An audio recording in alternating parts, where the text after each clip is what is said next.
ఆ గుర్రముల బలము వాటి నోళ్ళ యందును వాటి తోకల యందును ఉన్నది. ఎందుకనగా వాటి తోకలు పాముల వలె ఉండి తలలు కలిగినవైనందున వాటి చేత అవి హాని చేయను. ఎదురుకొచ్చాము అనంటే సింహాలు వంటి నోళ్ళు కలిగిన వారుగా ఉన్నారు.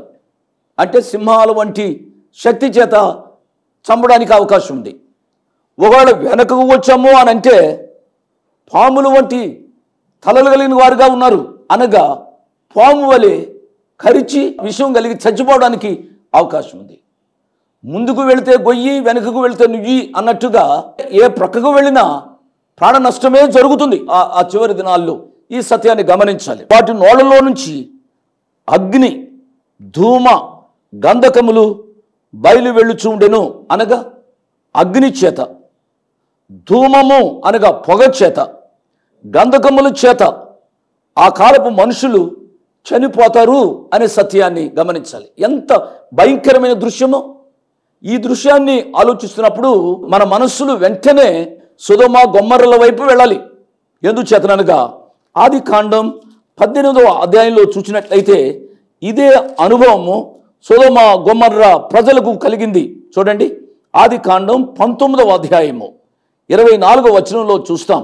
అప్పుడు యెహోవా సొదొమ మీదను గొమొర్రా మీదను యెహోవా యొద్ద నుండి గంధకమును అగ్నిని ఆకాశము నుండి కురిపించి ఆ పట్టణములను, ఆ మైదానం అంతటిని, ఆ పట్టణములలో నివసించిన వారందరినీ, నేల మొలకలను నాశనము చేసెను. కాబట్టి సొదొమ గొమొర్రాలో ఏదైతే జరిగిందో అదే సన్నివేశము ఇక్కడ కూడా జరుగుతున్నట్లుగా మనం చూస్తాం.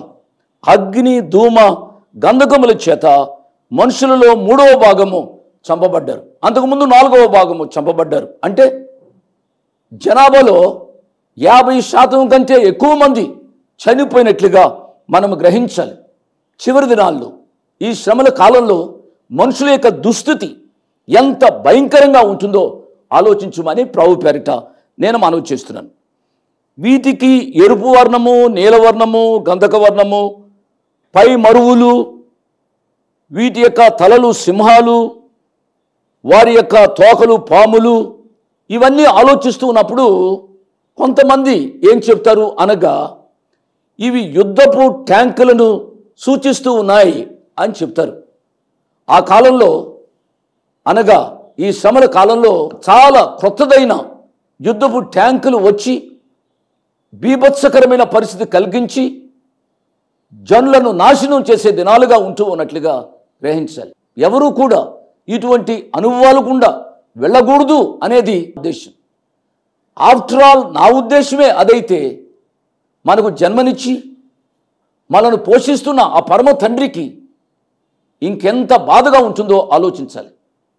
ఎవరునూ నశింప ఇచ్చేయింపక అందరూ మారు మనసు పొందాలని ప్రేమ చేత, దీర్ఘశాంతము చేత ఆ ప్రియ ప్రభు తన రాకడ ఆలస్యం చేస్తూ ఉన్నాడు.